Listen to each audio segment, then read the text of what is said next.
ദൈവതിരുനാമത്തിന് നന്ദിയോടെ സ്തോത്രം ചെയ്യുകയും സ്തുതിക്കുകയും ചെയ്യുന്നു. കർത്താവിനാൽ അനുഗ്രഹിക്കപ്പെട്ട ദൈവമക്കളും കർത്തൃദാസന്മാരുമായുള്ളവരെ, സന്തോഷത്തോടെ നിങ്ങൾക്കെല്ലാവർക്കും സ്നേഹവന്ദനങ്ങൾ അറിയിച്ചുകൊണ്ട് ദൈവസന്നിധിയിലിരുന്ന് പ്രാപിച്ച ദൈവത്തിൻ്റെ ദൂത് നിങ്ങളുമായി പങ്കുവയ്ക്കാൻ വൻ കൃപയിൽ വീണ്ടും ഞാൻ ആശ്രയിക്കുകയാണ്. മഹാദൈവത്തിൻ്റെ തിരുവെഴുത്തിനകത്ത് നമ്മെക്കുറിച്ച് എഴുതിയിട്ടുണ്ട്. നമ്മുടെ ഉദ്ധാരണത്തിനും നമ്മുടെ ധൈര്യത്തിനും നമ്മുടെ ബലത്തിനും നമ്മെ പണിതെടുപ്പാനും പരിശുദ്ധാത്മാവ് എഴുതി തന്നിരിക്കുന്ന ആലേഖനം ചെയ്യപ്പെട്ടിരിക്കുന്ന അനുഗ്രഹീതമായിരിക്കുന്ന ദൈവവചനത്തിലൂടെ വീണ്ടും നിങ്ങളോട് സംസാരിപ്പാൻ എനിക്ക് ലഭിക്കുന്ന ഈ അവസരത്തെ ഓർത്ത് ദൈവത്തെ വാഴ്ത്തി സ്തുതിച്ചുകൊണ്ട് ദൈവത്തിന് സകല മഹത്വവും പുകഴ്ചയും വന്ദനവും അറിയിച്ചുകൊണ്ട് കർത്തൃനാമത്തെ പുകഴ്ത്തിക്കൊണ്ട് തിരുവെഴുത്തിലേക്ക് നമ്മുടെ ശ്രദ്ധയെ തിരിക്കുകയാണ്.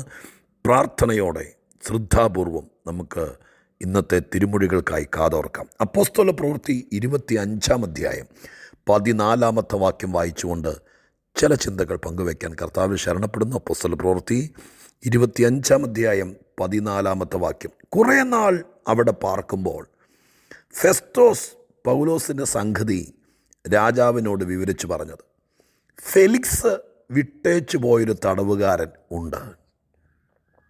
ഒന്നോടെ ആവർത്തിക്കുന്നു. ഫെസ്തോസ് പൗലോസിൻ്റെ സംഗതി രാജാവിനോട് വിവരിച്ചു പറഞ്ഞത്, ഫെലിക്സ് വിട്ടേച്ചു പോയൊരു തടവുകാരനുണ്ട്. ഫെലിക്സ് വിട്ടേച്ചു പോയൊരു തടവുകാരൻ. പൗലോസിനെ കുറിച്ചാണ് ഈ വാചകം എഴുതിയിരിക്കുന്നത്. അവിടെ പരാമർശിച്ചിട്ടുണ്ടല്ലോ, 2 വർഷത്തോളം പൗലോസ് റോമൻ തടവിൽ ആക്കി വയ്ക്കപ്പെട്ടു. സുവിശേഷം പ്രസംഗിച്ചു എന്നുള്ള കാരണം കൊണ്ട് യഹൂദന്മാർ കൊടുത്ത കള്ളക്കേസിൻ്റെ വെളിച്ചത്തിൽ അന്നത്തെ ഗവർണറായിരിക്കുന്ന ഫെലിക്സിൻ്റെ മുമ്പിൽ, ഫെലിക്സ് തന്നെയാണ് കോടതിയുടെ വിധി നടപ്പാക്കേണ്ട ജഡ്ജി കൂടി. അന്നത്തെ വ്യവസ്ഥിതി അതാണ്. ഗവർണർ തന്നെയായിരുന്നു വിധികർത്താവ് അഥവാ ജഡ്ജി.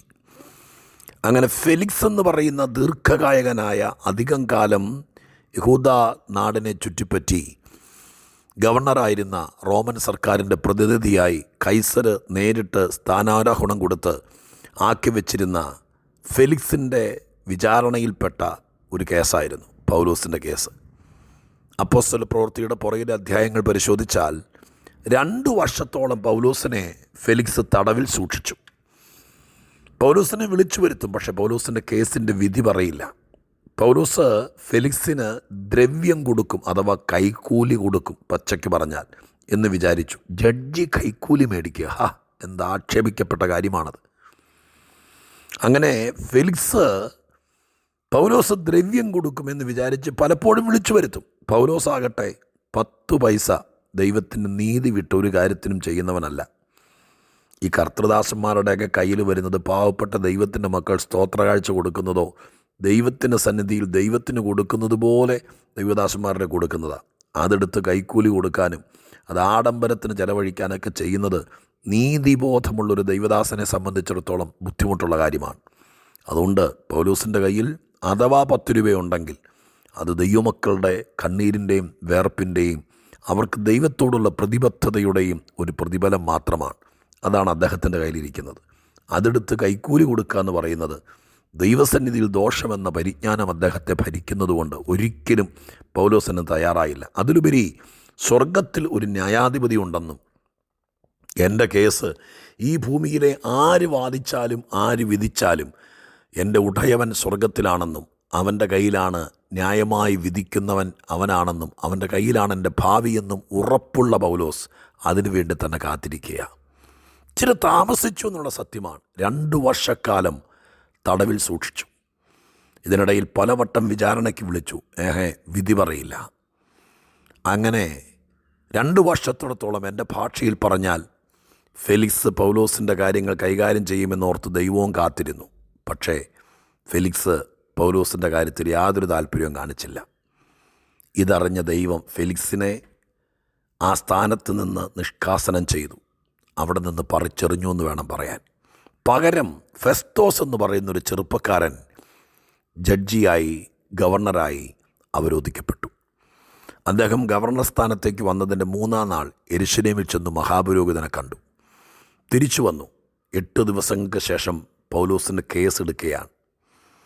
പൗലോസിൻ്റെ കേസ് ഫയൽ താൻ പരിശോധിക്കുമ്പോൾ തനിക്ക് മതപരമായിരിക്കുന്ന കാര്യത്തെക്കുറിച്ച് അധികം അറിവില്ലാത്തതുകൊണ്ട് അഗ്രിപ്പ രാജാവ് യഹൂദന്മാരുടെ സകല പൾസും അറിയാവുന്ന, മതപരമായിരിക്കുന്ന സകല മാമൂലുകളും ചടങ്ങുകളും ന്യായപ്രമാണത്തിൻ്റെ സകല വ്യവസ്ഥകളും അറിയാവുന്ന, പ്രത്യേകിച്ച് യേശുക്രിസ്തുവിൻ്റെ കാൽവരി മരണത്തിന് ശേഷം സംജാതമായിരിക്കുന്ന തിരുസഭയുമായി യഹൂദ മതത്തിൻ്റെ വാക്കേറ്റവും അതിനെതിരെ പോരാടുന്ന ശക്തമായ പോരാട്ടവും, അതിലപ്പുറം പൗലോസ് എന്ന ധന്യൻ യേശുക്രിസ്തുവിനെ കണ്ടുമുട്ടിയ അനന്തരം സഭയ്ക്കുണ്ടായ കുതിച്ചുചാട്ടം, അത് നിമിത്തം യഹൂദന്മാരുടെ കലിപ്പ്, അടങ്ങാത്ത വൈര്യം, ഇതിനെക്കുറിച്ചെല്ലാം നല്ല ബോധ്യമുള്ള അഗ്രിപ്പ രാജാവുമായിട്ട് ഗവർണർ ഫെസ്തോസ് ഈ കാര്യങ്ങൾ ഡിസ്കസ് ചെയ്തു. അതിൻ്റെ വെളിച്ചത്തിൽ പറയപ്പെടുന്ന വാക്കാണ് നമ്മൾ വായിച്ച 14-ാമത്തെ വാക്യം. അഗ്രിപ്പ രാജാവിൻ്റെ അടുക്കൽ ചെന്നിട്ട് ഫെസ്തോസ് പറയുന്ന വാചകത്തിൽ ഒരു വാചകം ഇന്ന് നമ്മളെ ബാധിക്കുന്നു എന്നെനിക്ക് തോന്നിയതുകൊണ്ട് അത് നിങ്ങളുമായി പങ്കുവയ്ക്കാൻ ഞാൻ വെമ്പൽ കൊള്ളുകയാണ്. ആ വാചകം ഇതാണ്: ഫെലിക്സ് വിട്ടേച്ചു പോയൊരു തടവുകാരൻ. പൗലോസിനെ പരിചയപ്പെടുത്തിയത് അങ്ങനെയാണ്. പലപ്പോഴും നമ്മളെയൊക്കെ ആളുകൾ പരിചയപ്പെടുത്തുന്നത് എങ്ങനെയൊക്കെ ആയിരിക്കും ആർക്കറിയാം. ഇപ്പം എൻ്റെ പേര് ഷാജി എന്നാണ്, മുഴുവൻ പേര് ഷാജി എമ്പോൾ എന്നാണ്, പാസ്റ്ററാണ്. ഇനി അതിലപ്പുറമൊക്കെ ആൾക്കാർ എന്തൊക്കെ കാര്യങ്ങൾ പറഞ്ഞായിരിക്കും പരിചയപ്പെടുന്നത്. നമുക്കെല്ലാവർക്കും ഉണ്ട് നമ്മുടെ അപജയങ്ങൾ, പോരായ്മകൾ, തെറ്റുകൾ, മണ്ടത്തരങ്ങൾ, കുറ്റങ്ങൾ, കുറവുകൾ, നമുക്ക് വന്ന് വീണ അബദ്ധങ്ങൾ. അയ്യോ ഇല്ലേ, അങ്ങനെ ഒത്തിരി നമ്മുടെ വീടിനെ പരിചയപ്പെടുത്തുന്നത്. ഒരു ആത്മഹത്യ നടക്കാതിരിക്കട്ടെ, നടന്നാൽ ആ വീടിനെ എങ്ങനെ ആയിരിക്കും പരിചയപ്പെടുന്ന ആളിവിടെ ഒരാളിങ്ങനെ മരിച്ച് ഇന്ന രീതിയിൽ ഒക്കെ പറയല്ലേ. അപ്പം നമ്മളെ പരിചയപ്പെടുത്താൻ നമുക്ക് വന്ന പോരായ്മകൾ, നമുക്ക് വന്ന വീഴ്ചകൾ, നമ്മുടെ കുഞ്ഞിന് വന്ന തെറ്റ്, നമ്മുടെ വിശ്വാസത്തിന് വന്ന കോട്ടം എന്ന് വേണ്ട നമ്മളറിയാത്ത ഒരുപാട് പരിചയപ്പെടുത്തലുകൾ ഇവിടെ ഉണ്ടെന്നേ. ദേ, അഗ്രിപ്പ രാജാവിൻ്റെ അടുക്കൽ ഫെസ്തോസ് പൗലോസിനെ പരിചയപ്പെടുത്തുന്നത് ദമസ്കോസിൽ വെച്ച്. നമ്മളൊക്കെ പൗലോസിനെ പ്രസംഗിക്കുമ്പോൾ എന്തുവാ പറയുന്നേ? ദമസ്കോസിൻ്റെ പടിവാതിക്കൽ നട്ടുച്ച വെയിലത്ത് സൂര്യനെ വെല്ലുന്നൊരു വെളിച്ചം ചുറ്റിമിന്നിയ മഹാരഥൻ, 14 ലേഖനം എഴുതിയവൻ, സ്വർഗത്തോളം എടുക്കപ്പെട്ടവൻ, എന്തെല്ലാം നമ്മൾ പറയുന്നത്. പക്ഷേ ഫെസ്തോസ് അഗ്രിപ്പാനോട് പറഞ്ഞ കേട്ടോ, ഫെലിക്സ് വിട്ടേച്ചു പോയൊരു തടവുകാരൻ. എന്നാലും മതി, അത്രയെങ്കിലും പറഞ്ഞല്ലോ. പരിചയപ്പെടുത്തൽ. ഞാൻ ദൈവമക്കളുള്ളൊരു കാര്യം പറയാം. ഒരാളെയും കൊച്ചാക്കി പരിചയപ്പെടുത്തരുത്. ഇവിടെ ഇപ്പോൾ ഇവരുടെ പണി ഇതാണ്. രാജാക്കന്മാർ, ഭരണകർത്താക്കൾ, അവരെന്തെങ്കിലും ചെയ്യട്ടെ, പൊളിറ്റീഷ്യന്മാർ, അവരെന്തെങ്കിലും ആകട്ടെ. പക്ഷെ ദൈവമക്കൾ, കർത്താവിനെ സ്നേഹിക്കുന്നവർ, ഒരാളെ പരിചയപ്പെടുത്താൻ നീ പരിചയപ്പെടുത്തൽ തെളിഞ്ഞു വന്നില്ലെങ്കിൽ പോലും അവൻ്റെ വീട്ടിൽ നടന്നതോ, അവൻ്റെ കുഞ്ഞിൽ നടന്നതോ, അവൻ്റെ കുടുംബജീവിതത്തിൽ നടന്നതോ ഒരു പോരായ്മ എടുത്തിട്ട് പരിചയപ്പെടുത്താതിരിക്കുക നല്ലത്. അത് നിങ്ങളുടെ ചിന്തയ്ക്കും നിങ്ങളുടെ യുക്തിക്കും വിടുന്നു. അതല്ല നമ്മുടെ ചിന്താവിഷയം. ഇവിടെ ഫെലിക്സ് വിട്ടേച്ചു പോയൊരു തടവുകാരൻ, ആ വാക്കിൽ നിന്ന് ഞാൻ ഇങ്ങനൊരു വാചകം, ഒരു തലക്കുറിമാനം എടുക്കുകയാണ്. ചിലർ വിട്ടേച്ചു പോയവർ 2 കൊല്ലം വെറുതെ കൊട്ടച്ചോട്ടിലിട്ടതുപോലെ ഒതുക്കിയിട്ടിട്ട് ഫെലിക്സിന് വേണമെങ്കിൽ ഈ വിഷയം തീർത്തിട്ട് പോകാമായിരുന്നു, ഈ കാര്യത്തിൽ ഇടപെട്ടിട്ട് പോകാമായിരുന്നു, മാന്യമായിട്ട് ഒന്നിൽ കൊല്ലാൻ വിധിക്ക് അല്ലെങ്കിൽ ജീവിക്കാൻ വിധിക്ക് എന്തെങ്കിലും ചെയ്തിട്ട് പോകാമായിരുന്നു. പക്ഷെ ഒന്നും ചെയ്യാതെ, അധികാരം കയ്യിലുണ്ടായിട്ടും പണം കയ്യിലുണ്ടായിട്ടും, ഞാൻ നിങ്ങളെക്കുറിച്ചാണ് പറയുന്നത് ഇനി കേട്ടോ, സകല സത്യവും അറിയാമായിരുന്നിട്ടും എല്ലാ കാര്യങ്ങളും മനസ്സിലാക്കി വെച്ചിട്ടും നിങ്ങൾക്ക് വേണ്ടി ഒരു ചെറുവിരലനക്കാതെ വിട്ടേച്ചു പോയ പല കക്ഷികളും കാണും.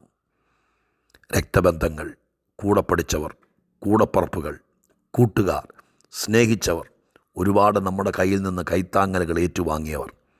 കാര്യത്തോടടുത്തപ്പോൾ നമ്മളെക്കുറിച്ചെല്ലാം അറിയായിരുന്നു. ഒരു വാക്ക് പറഞ്ഞാൽ മതിയായിരുന്നു, അല്ലെങ്കിൽ ഒന്നിടപെട്ടാൽ മതിയായിരുന്നു, 1-2 കക്ഷികളെയും കൂടി വിളിച്ചൊന്ന് സംസാരിച്ചാൽ മതിയായിരുന്നു. ഞാൻ പൗലോസിനെയും ഫെലിക്സിനെയും അല്ല പറയുന്നത്, നിങ്ങളെയാണ് പറയുന്നത്. പക്ഷേ സാധ്യതയുണ്ടായിട്ടും അവസരമുണ്ടായിട്ടും തടവുകാരനായിട്ട് വിട്ടേച്ചു പോയി. ആ പ്രശ്നങ്ങൾ തീർക്കാതെ, ആ ബാധ്യതകൾ തീർക്കാതെ, ആ പ്രതിസന്ധികൾ തീർക്കാതെ, ആ കുറവുകൾ തീർക്കാതെ മനഃപൂർവ്വം വിട്ടേച്ചു പോയി. പക്ഷെ ഞാൻ ഇത് വായിക്കുമ്പോൾ ദൈവം എന്നോട് പറഞ്ഞു, എടാ, പൗലോസിനെ പോലുള്ളവരെ പലർക്കും വിട്ടിട്ട് പോകാം, പക്ഷെ എനിക്ക് വിട്ടിട്ട് പോകാൻ പറ്റില്ല. പലരും വിട്ടേച്ച് പോയവരെ, പലരും കളഞ്ഞിട്ട് പോയവരെ, പലരും ശ്രദ്ധിക്കാതെ പോയവരെ, പലരും ഏറ്റെടുക്കാതെ പോയവരെ, പലരും ചവിട്ടിത്തൊഴിച്ചിട്ട് പോയവരെ, പലരും നിന്ദിച്ച് തുപ്പിയിട്ട് പോയവരെ എൻ്റെ കർത്താവ് ഏറ്റെടുക്കും. അത്ര എന്നോട് ദൈവം പറഞ്ഞോളൂ. ഇതാരോടാണെന്ന് എനിക്കറിയില്ല. ഇവിടെ ഞാനിങ്ങനെ കാണുകയാണ്, ഫെലിക്സ് വിട്ടേച്ചു പോയവരെ ഉദ്ധരിക്കാൻ ദൈവം ഫെസ്തോസിനെ കൊണ്ടുവന്നു. ഞാൻ നിങ്ങളോട് ആ വാക്ക് പറഞ്ഞ് പ്രാർത്ഥിക്കാം. എന്നെ കേൾക്കുന്ന സഹചരെ, സഹോദരങ്ങളെ, സഹോദരിമാരെ, നിങ്ങളെ പലരും വിട്ടേച്ചു പോയി. ഞാൻ ഒരു പടി കൂടെ കയറ്റി പറഞ്ഞാൽ, അവരുടെ ആവശ്യത്തിനൊക്കെ വേണ്ടുമണ്ണൊക്കെ ഉപയോഗിച്ചിട്ട് അവരുടെ കാര്യം നടത്തിയിട്ട് അവർ കരുണയില്ലാതെ നിഷ്കരുണം വിട്ടിട്ട് പോയി. ഒന്ന് ഫോൺ വിളിക്കുക പോലുമില്ല, ജീവിച്ചിരിക്കുന്നുണ്ടെന്ന് അന്വേഷിക്കുക പോലുമില്ല.